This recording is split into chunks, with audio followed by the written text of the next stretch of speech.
Welcome back to the course on application of spectroscopic methods in molecular structure determination. We are in module 24 now, and in this module we will consider some problems in mass spectrometry. In other words, this is a tutorial session for the mass spectrometry problems. Our first question deals with these two molecules. They are essentially isomers, the same molecular formula. The structures are different, and the molecular weight is same for both compounds. It is 138. The question is, can electron impact ionization mass spectrometry distinguish the following two isomeric compounds? Now, if we consider this molecule, this is a symmetrical molecule and this is an unsymmetrical molecule. So the fragmentation pattern has to be necessarily different for these two types of molecule. If we consider the most likely fragmentation of this particular molecule, it's probably going to break this carbon-carbon bond, resulting in an allylic kind of a cation, which is a stable cation. And being symmetrical, it doesn't matter whether you put the charge on this carbon or in this carbon, the probabilities are equal. On the other hand, if you look at this particular compound, the most likely fragmentation is the loss of a methyl group with the allyl cation generated as part of the ring structure here. This is depicted here, the fragmentation corresponding to the carbon-carbon bond cleavage here, and the fragmentation corresponding to the carbon-carbon bond cleavage in this particular molecule here. This will essentially result in two types of fragmentation ions. The fragmentation ion resulting from this particular molecule will have a m/z value of 69, whereas from this molecule the loss of methyl group will generate 123. You can ask me this question, why the methyl is not lost from this particular molecule. Suppose if you break a carbon-carbon bond of the carbon-methyl bond in this particular molecule, that will generate a vinyl cation. Vinyl cation in comparison to allyl cations are not relatively more stable, so allyl cation formation is probably preferred. The loss of a methyl group from this molecule probably will have a very low probability, unlike this molecule where it actually produces a tertiary carbonium ion in this case. So from the fragmentation pattern, one would observe 69 mass fragment for this molecule, 123 mass fragment for this particular molecule.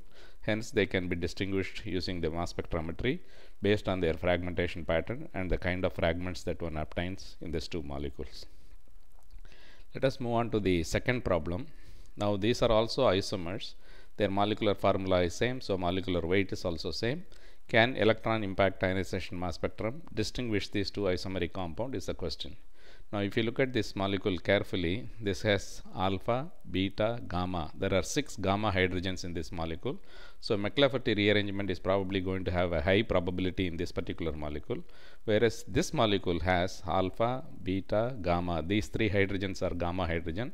Similarly, if you come on the other side of the carbonyl functional group, this is alpha, beta and gamma. This CH3 is also a gamma hydrogen CH3. The hydrogens in the CH3 are gamma hydrogen. So there is a double possibility of McLafferty rearrangement in this particular compound, where is a possibility of McLafferty rearrangement in this compound also. So essentially the fragmentation pattern for these compounds will be entirely different. Let us take this particular compound first. This can undergo two types of simple fragmentation it can undergo. One is the fragmentation of the methoxy group to give a acyl cation. The charge is missing, so one has to have a cationic charge for these molecules. All the fragments should be having a cationic charge or a cation radical kind of a species is what we are discussing. But for the sake of convenience, I have skipped the charges in these molecules. Let us say, for example, this molecule fragments by loss of a methoxy group. It will lose a mass unit of 31 in this particular case, resulting in the formation of a fragment ion which is m/z value 85. On the other hand, if it undergoes a McLafferty rearrangement, it will produce this particular fragment here, which has a molecular weight of 74, for example. So this particular molecule will have two prominent fragments, one corresponding to the alpha fragmentation, the other one corresponding to the gamma hydrogen abstraction with the loss of propylene unit in this particular case. So the two fragments one would observe are the 85 and 74 in this case. On the other hand, in this particular molecule, irrespective of whether you do a McLafferty rearrangement with this hydrogen or with the McLafferty rearrangement of this hydrogen, the molecular mass that is lost is 28. That is, ethylene is what is lost from either side of the molecule, resulting in two types of fragment but with the same molecular weight of 88. The m/z value for this fragment will be 88. the M by Z value for this fragment also will be 88, because either of the McLafferty rearrangement essentially loses a molecule of ethylene from the parent molecule. 116 minus 28 would correspond to 88.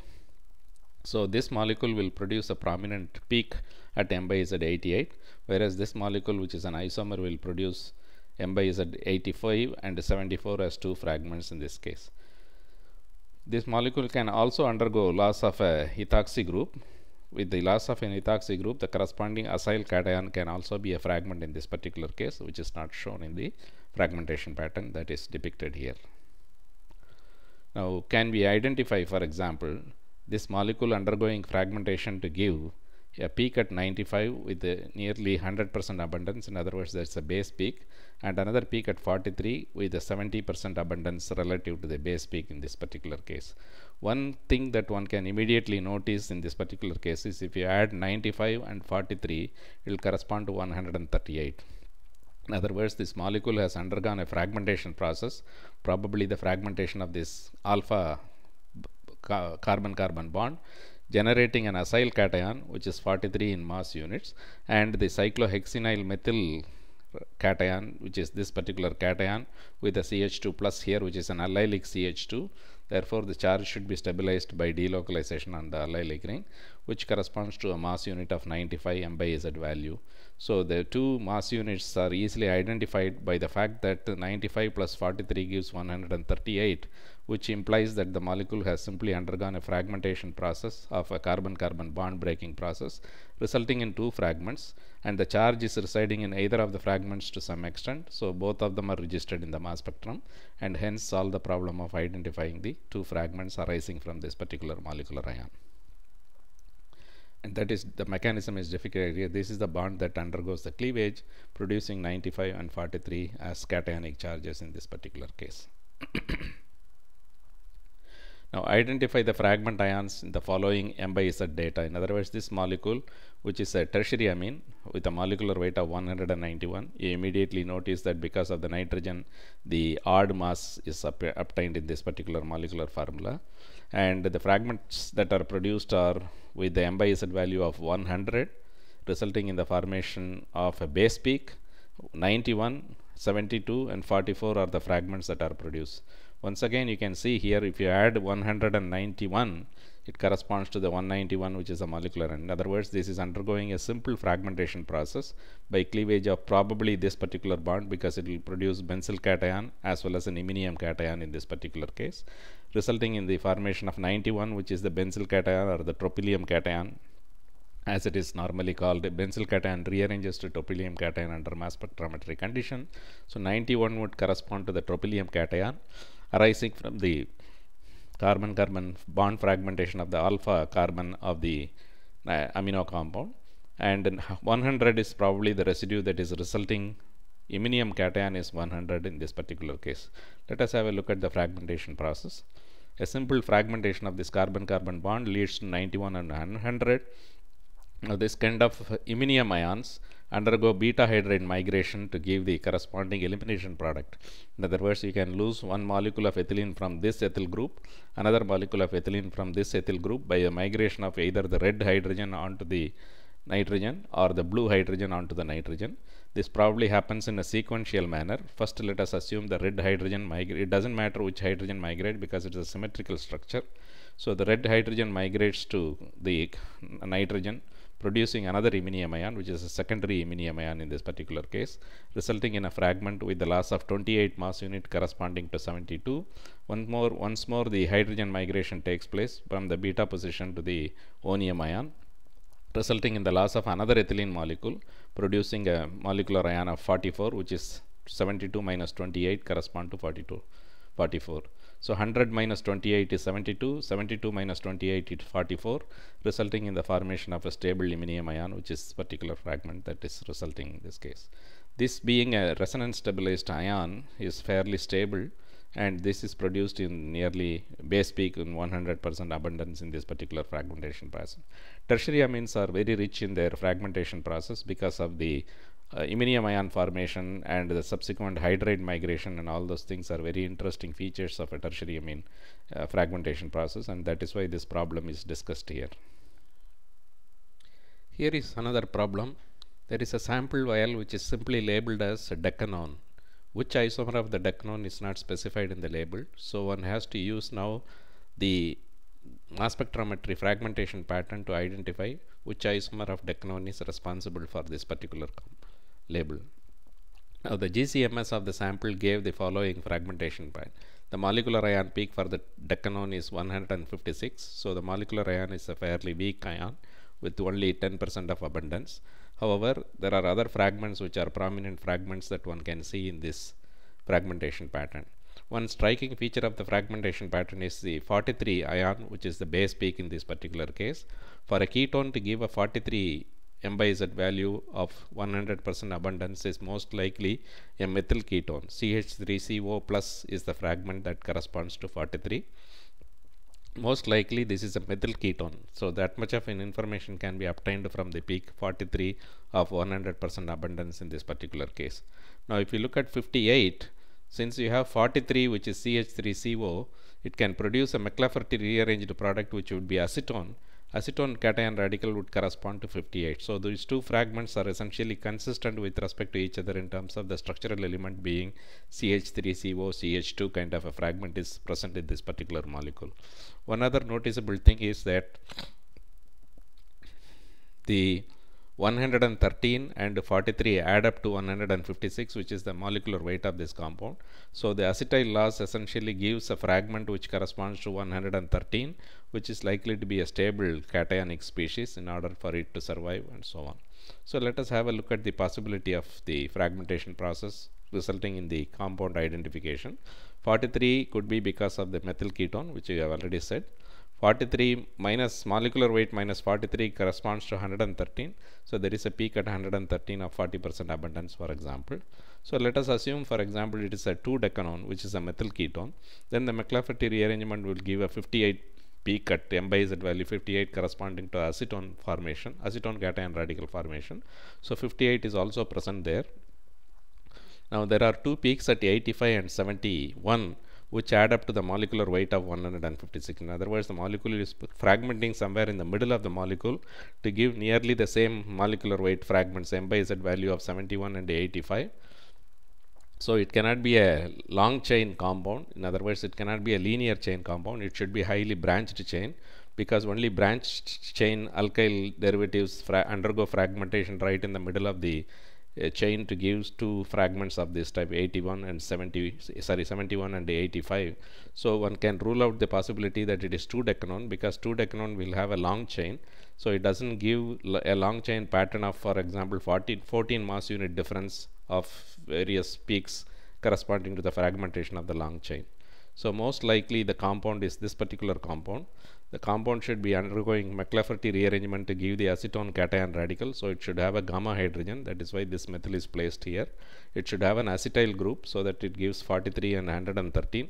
Now this looks like a primary cation, but it can always undergo a migration of the hydrogen to give a tertiary cation, which is a stable cation. So one can write a rearranged structure of this particular compound, this particular fragment, to give a tertiary carbonium ion in this particular case. Now I have particularly put the rest of the molecule in the form of highly branched structure, so that the blue line fragmentation can result in two fragments which are resulting in the formation of 85 and 71. Now the 71 is actually a neopentyl kind of a primary carbonium ion, but it can undergo the migration of a methyl group to give a tertiary carbonium ion. So although initially it produces a primary carbonium ion, it can rapidly undergo migration to give stable carbonium ion, which is a tertiary carbonium ion. So these are reasonable ions that it could be produced from the molecule of this type. This molecule is fairly sterically hindered between these two carbon-carbon bond. So as a result of this carbon-carbon bond is likely to be weak in this molecule, and that is why this fragmentation occurs. So one can logically say that this molecule decanone most likely is this particular isomer. It is definitely a methyl ketone. It is definitely having a gamma hydrogen. All this is confirmed by the fragmentation corresponding to McLafferty and simple acetyl formation. The only question that is still sort of remaining is whether it is likely to produce 85 and 71 by the fragmentation of this particular ion. One can always put the methyl groups in this position also instead of leaving it here.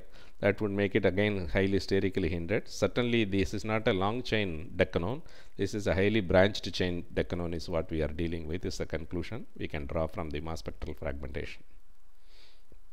Let us go on to the next problem. The low resolution mass spectrum of an alkaloid waptusine is showing a molecular weight of 718.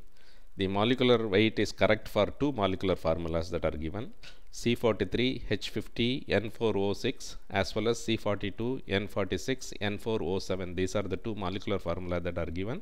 Now one need to identify which one of these molecular formula correspond to waptusine. In order to do that, the high resolution mass spectrum was recorded and the high resolution weight happens to be 718.3743.